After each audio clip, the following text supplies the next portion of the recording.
Capítulo 319. Eon.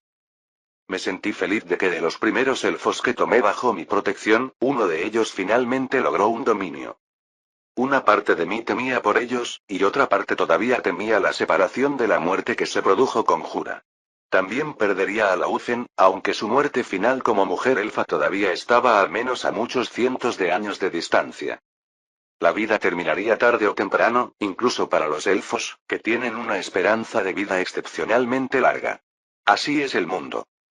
Pero incluso yo, hay días en los que me siento un poco cansado. Cansado. Tal como decía Lausana. Hay momentos, en los que uno desea los días más sencillos del pasado. Ahora no tendría que presenciar la muerte permanente de Lausana, y eso fue un gran alivio. Les tenía cariño a los primeros elfos que recorrieron el camino conmigo. Estaban allí para mí, y yo estaba allí para ellos. Y ahora, uno de ellos viviría, durante el mayor tiempo posible. En el dominio de Lausana, tenía un ancla adicional a mi aldea primitiva de los días de Freeka. También me sentí bien, una sensación de validación de que mi objetivo no estaba equivocado. La había apoyado en su sueño de ser una heroína, incluso si ese viaje tomó cientos de años y un largo desvío a través de muchos mundos. Ahora sería la dueña de un dominio, con poderes similares a los de un héroe. Sin importar la elección que hiciera, aún así era un avance significativo en su fuerza. Así, mientras Lausana reflexionaba sobre su nuevo y agradable dilema, los mundos más amplios seguían exigiendo mi atención. Espacio gemelo. Ollía regresó a Twinspace para continuar las cruzadas por el continente maldito. Hasta el momento, la mitad de las naciones del continente ya se habían convertido al templo de Aeon de Ollía. El nivel de expansión se desaceleró en ese momento por dos razones principales. En primer lugar, el número de sacerdotes y agentes a disposición de Ollía era limitado. Ollía estaba cada vez más preocupada por el hecho de que, una vez que su área de gobierno se expandiera, no habría suficientes sacerdotes y agentes para expandirse y dirigir adecuadamente a los fanáticos. Los fanáticos eran poderosos. Su pasión era real, pero por eso era muy importante orientar adecuadamente ese fervor de manera que condujera a resultados productivos. La segunda razón era más bien una cuestión de número. Si hubiera un número considerable de personas, habría quienes se opondrían por el mero hecho de oponerse, quienes sentirían la necesidad de luchar contra los demás y rebelarse contra la norma. La mitad del viejo continente habitado era más que suficiente. Los seguidores de Ollía canalizaron a los fanáticos de su población convertida. Los más apasionados fueron redirigidos a la construcción de barcos y a la formación de un ejército para navegar en ellos hacia las nuevas islas.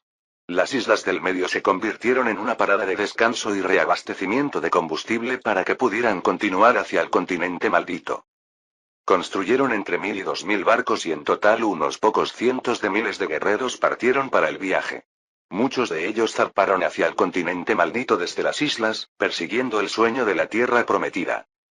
Como en todos los actos de fe, había una ceremonia especial para pedir la bendición de su dios patrono. Ayuda, tranquilidad y éxito en el viaje. Unos cuantos miles de guerreros y unos cuantos miles de espectadores más. La ceremonia se llevaría a cabo en todas las ciudades simultáneamente, aunque el evento principal sería una despedida masiva en la ciudad portuaria principal. Se construyeron múltiples plataformas en todas las ciudades para albergar el evento. Había llegado el momento de invocar a un titán, y había llegado a un acuerdo con Lumooch para que fuera un espectáculo. Tenía que serlo. Pidió un escarabajo portador que volara por encima de ellos. Su cualidad surrealista y alienígena era algo que quería explotar para consolidar adecuadamente el papel de Aeon como un dios de otro mundo. Los historiadores posteriores se referirían a la primera flota con muchos nombres, pero en general la llamamos flota expedicionaria, y al ejército que fue al continente maldito lo llamaron el ejército de la tierra prometida. Los nombres fueron algo que los sacerdotes crearon para mejorar su atractivo a los ojos de sus seguidores. Se realizó un evento de lanzamiento, para dar la señal desde los puntos de anclaje a los primeros barcos que navegarían hacia la tierra prometida. En una plataforma frente al mar ubicada en la costa de sus puertos más importantes, Ollía se vio nuevamente rodeada por cientos de miles de espectadores. Su grupo de sacerdotes comenzó a cantar. El canto, amplificado por sus poderes sacerdotales, se escuchó en toda la ciudad y fue como si todos estuvieran atrapados en una canción, incluso si no lo deseaban. Los cielos se oscurecieron, una mezcla de magia de varios magos, y luego, Lumos apareció desde arriba en forma de avatar. Era diminuto. Fue actor del plan de Ollía. Un papel que desempeñar en el objetivo de solidificar su mito. Los cánticos continuaron y los sacerdotes de Ollía cantaron para invocar las bendiciones de su dios. La canción y los himnos se intensificaron y lo sincronizaron para el momento en que casi alcanzó el clímax. El cielo cambió cuando Lumos activó su forma avatar. Todos en la ciudad miraron hacia arriba y vieron un gigantesco árbol mágico que cubría el sol y las nubes. Una atmósfera opresiva descendió sobre toda la ciudad cuando su dios llegó a su mundo. Somos bendecidos. Rugió Ollía. Y como si la sacerdotisa los controlara, la multitud la siguió y rugió. Por un momento, la ciudad entera resonó con el rugido colectivo de los espectadores, guiados por su voz suave pero severa. A través del humo surgió un gigantesco escarabajo viviente. Su tamaño proyectaba una gran sombra que hizo que todos miraran hacia arriba. Era más grande que cualquiera de los barcos que esperaban en el puerto, y era lo suficientemente grande como para albergar cientos, si no miles, de escarabajos dentro de sus gigantescas alas. Su aparición provocó que la multitud se quedara mirando en silencio y con asombro. El escarabajo portador flotó en el aire y luego, como si hubiera despertado de un largo sueño, sus enormes alas comenzaron a aletear. Una ráfaga de viento barrió toda la ciudad. Nuestro Dios ha bendecido nuestra cruzada y nos ha concedido a uno de sus poderosos servidores para que nos ayude en nuestro viaje. Junto con nuestra gran flota expedicionaria, aplastaremos a los demonios. En todo el continente, todos aquellos que usaron alguna forma de magia adivinatoria para observar el evento quedaron aterrorizados, ya que el tamaño del gigantesco escarabajo portador era un mito y una leyenda hechos realidad. Impulsados por la bendición percibida de su dios, la primera cruzada zarpó hacia el continente del demonio. Un gigantesco escarabajo portador voló sobre la flota de barcos. Sus vientos ayudaron a las velas mágicas a llegar más lejos y más rápido. En privado, la Orden sabía que era más fácil usar magia, pero la magia de teletransportación extensiva no tenía el espectáculo y el toque emocional de un viaje a través del océano. Tampoco había suficientes magos y hechiceros para teletransportar a unos cientos de miles de guerreros y sus suministros a través de todo un océano. Pero eso se solucionaría más tarde. Los magos de la Orden comenzaron la construcción de una gran red de teletransportación en la capital de facto del templo de Aeon en Twinspace en Puerto Tarza. Al puerto de Tarfa se le daría un título especial por el lugar especial que ocupa a los ojos del templo. La ciudad portuaria sagrada de Tarfa sería la sede del templo principal de la matriarca, y en lugar de encargar un gran templo, consiguió que algunos druidas de Treona hicieran crecer un árbol gigantesco con la forma de un templo. Lo ideal sería que fuera un árbol de nodos, pero el nodo real se colocaría en el continente del demonio para facilitar la conquista del nuevo continente. Así que ese fue el compromiso al que llegaron. Luego, la matriz de teletransportación se emparejaría con otra matriz de teletransportación en el continente del demonio cerca del árbol de nodos, y los dos facilitarían un movimiento bastante regular de personas entre los dos continentes sin el uso de barcos o aeronaves en el futuro. El viaje a través del océano tomó alrededor de 2 meses, más rápido de lo esperado debido a algunos vientos favorables y la magia de los magos de la Orden. Ollía quería que la primera flota pareciera bendecida, por lo que había utilizado sus recursos para garantizar vientos favorables. Como las cosas iban bien, el ejército de la flota expedicionaria estaba muy animado. Cientos de miles aterrizaron en el continente demoníaco y con el respaldo del escarabajo gigante que volaba sobre ellos, apodado Gantry, la guerra finalmente llegó al continente maldito. El lugar de aterrizaje que eligieron sería donde fundaron la primera ciudad del continente maldito, y la ciudad luego se llamaría Desembarco de la Expedición. Los demonios estaban bastante desorganizados, por lo que el ejército de fanáticos pudo purgar rápidamente el área de demonios y, por lo tanto, la guerra para reclamar el continente maldito había comenzado. Estos expedicionarios pudieron verificar rápidamente las afirmaciones del templo de Aeon. La tierra maldita era realmente increíblemente fértil y rica en recursos. Nunca fue explotada ni cultivada, ni siquiera con la plaga corruptora del demonio. En el viejo continente, empezaron a circular rumores y noticias. Riquezas, recursos, grandes extensiones de tierras agrícolas sin explotar. Pero nadie lo creía todavía. Al fin y al cabo, no lo habían visto. El continente maldito estaba cubierto de una plaga demoníaca, y esa misma plaga demoníaca interfería con la magia. Esta interferencia fue demasiado para la mayoría de los magos nativos de nivel relativamente bajo del espacio gemelo. Pero Oya sabía que tenía que mostrar resultados. Algo que mantuviera enganchados a los nobles y a los nuevos fanáticos. Así que la flota expedicionaria de Oya sacó grandes rocas de mineral sin procesar.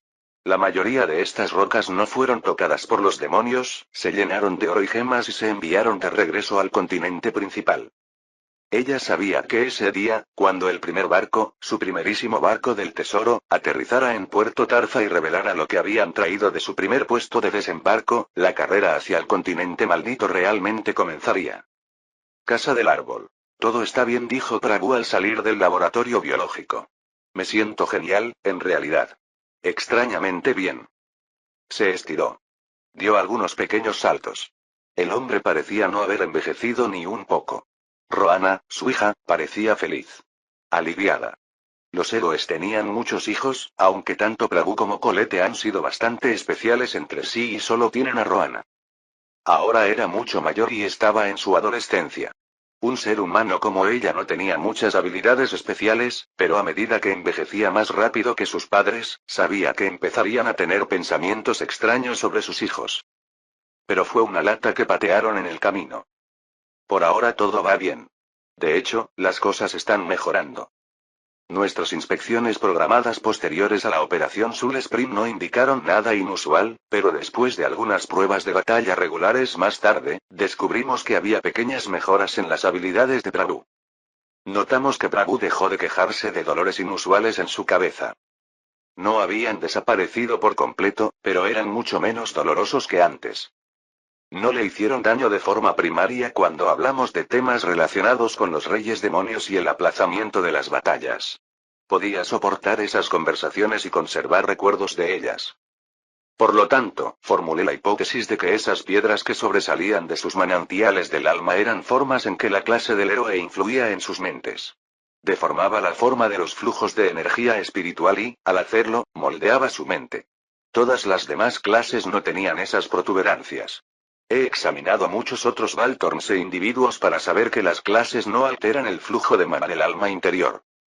Entonces, rápidamente convoqué al resto de los héroes para una inspección similar. No todos querían dejarme trabajar en sus almas y limpiarlas, pero estaban dispuestos a permitirme echar un vistazo al manantial de sus almas. Me asomé a los manantiales del alma de Kefri, Adrián, Samuel, Raja y Wira y me di cuenta de que todos ellos tenían múltiples estructuras de piedra que sobresalían y que alteraban el flujo de sus almas. Esto era el equivalente a un tumor que crecía dentro de sus cerebros. Ejercía presión sobre sus mentes y, por lo tanto, moldeaba y dirigía su comportamiento de una manera determinada. A menos que fueran capaces de purgar y limpiar completamente su clase de héroe como Colette, esto significaba que podía suprimir y debilitar las influencias mentales de la clase de héroe y permitirles pensar con más claridad. Creo que si quería una discusión honesta con los héroes, ellos necesitaban poder pensar con claridad.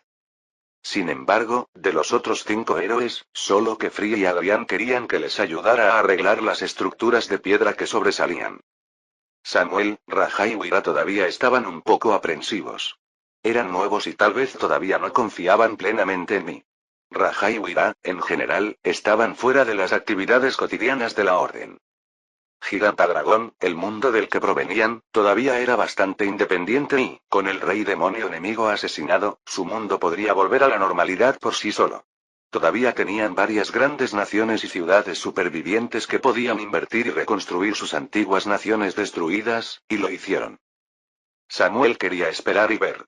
El apuesto héroe elfo decidió, de alguna manera, que la clase de héroe es sagrada y no debe ser alterada. Tal vez era un remanente de toda la educación del cerezo sagrado de Landas.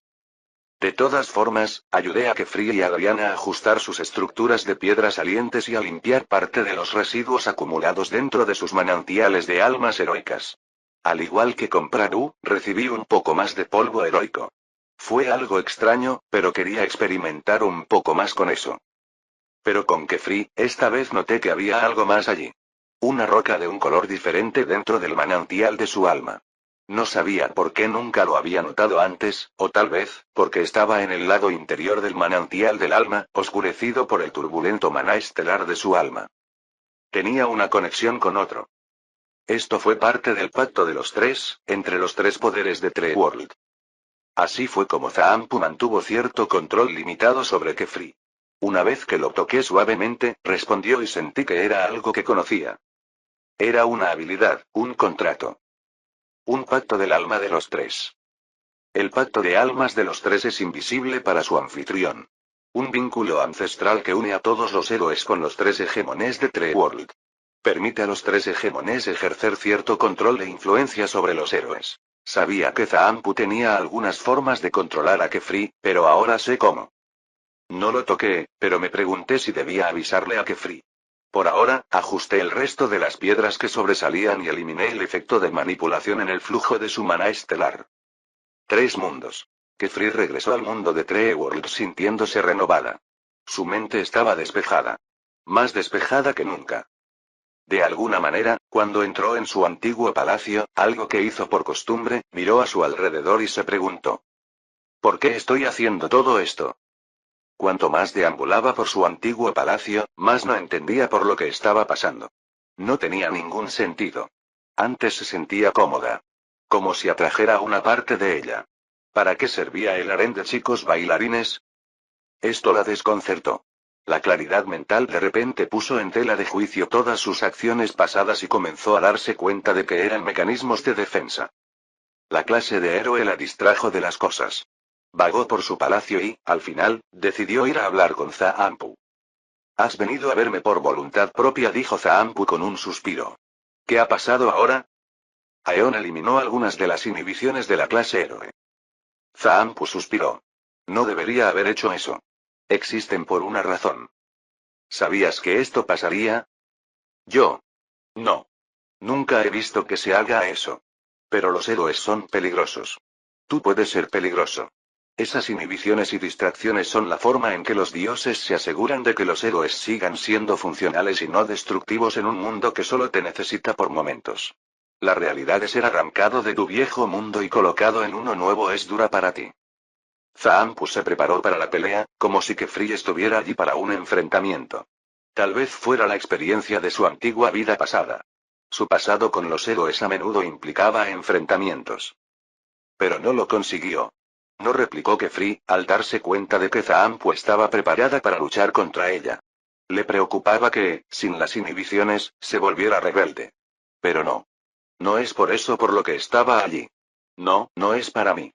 No hay necesidad de esto, dijo Kefri, al darse cuenta de que los temores de Zaampu eran infundados. Tengo a mis compañeros héroes y, mientras haya una comunidad, puedo lidiar con esto. Solo vine a hablar. Eso dejó a Zaampu un poco desconcertado. Es toda una sorpresa. Sí. Creo que puedes recuperar mi palacio y asimilar mi antiguo reino. Ya no lo necesito, dijo Kefri. Pero regresaré para luchar contra los demonios, ¿cómo debo hacerlo? Ya veo. Es un giro interesante de los acontecimientos. Kefri parecía estar de acuerdo. Era genial que hubiera un lugar que cada vez le recordaba más a su antiguo hogar. La caótica vida urbana de Fresca era muy parecida a la de la Tierra, al igual que todas las opciones de entretenimiento y comida. Debería volver con sus compañeros héroes. Tal vez ellos también necesiten una amiga en ella. Fin del capítulo 319.